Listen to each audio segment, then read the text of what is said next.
Barbara was diagnosed with multiple sclerosis as a teenager at the Mayo Clinic. She began deteriorating rapidly. Over 16 years, worse and worse and worse and worse. Hospitalized repeatedly with lung collapses. Finally, her doctors and her parents got together and said, you know what, next time she gets pneumonia, let's just let her die. So she's in hospice. One lung is collapsed. One lung is at 50%. She's blind. All she can see are gray shapes. She has a tube in her throat so she can breathe. It goes to oxygen canisters in her garage because she couldn't breathe on her own. Had lost all her muscle tone, hadn't walked in 7 years. Her fingers were so curled up that her fingers were touching her wrists, and her toes were extended like this. She couldn't wear slippers. So she's dying. She's in her bed at home. Somebody called in WMBI, which is the Christian radio station in Chicago, and said, hey, Barbara's dying. Could someone pray for her? Well, we documented that 450 people began praying for Barbara because they wrote letters to Barbara saying, I'm praying for you. Pentecost Sunday comes. She's got 2 or 3 of her friends there who are reading these letters of people who are praying for her and reading them to Barbara. And out of nowhere, from the corner of the room where there's nobody sitting, she hears the voice of God saying, get up, my child, and walk.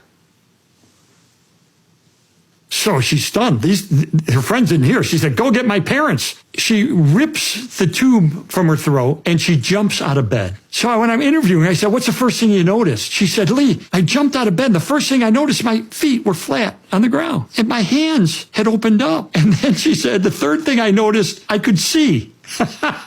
She said, you think that'd be the first thing I noticed? It was actually the third thing I noticed. Her mother comes running in and grabs her calves and said, your muscle tone has returned. Her father came in and started waltzing around the room with her. It was Sunday night, Pentecost Sunday, and they went to a Wesleyan church in Wheaton, Illinois. So they came to the service, and as they came in, the pastor was up front, and he said, does anybody have any announcements? Barbara comes walking down the main aisle. Well, nobody had seen Barbara walk in 7 years. They all knew she was on the verge of dying, and the whole place exploded with people singing, Amazing Grace, I once was blind, and now I see. She was instantaneously, completely, totally healed of multiple sclerosis in that instant by God. Wow. Totally healed. She had 2 main doctors. One doctor, she went to see him that Monday. When I saw her walking down the corridor, I thought, this must be a ghost. She must have died. This is medically impossible. 2 of her doctors wrote books about it. There is no medical explanation for this.